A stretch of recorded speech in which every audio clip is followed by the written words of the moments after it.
อยกระทงบ้านคันเถาเด้อพี่น้องงานน้อยๆแต่ก็อบอุ่นเด้อบ้านคันเถาเนี่ยนะคนหลายแฮง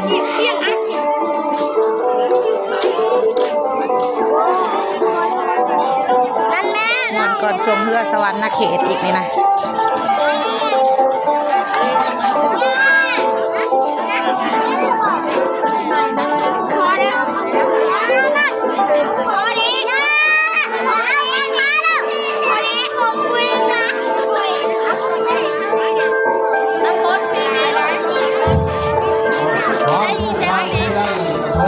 ไปลอยอยู่หัวเพิ่งว่าจะพูดกับเพื่อนที่เขาไปคุณหัวหัวกระถางไปมัน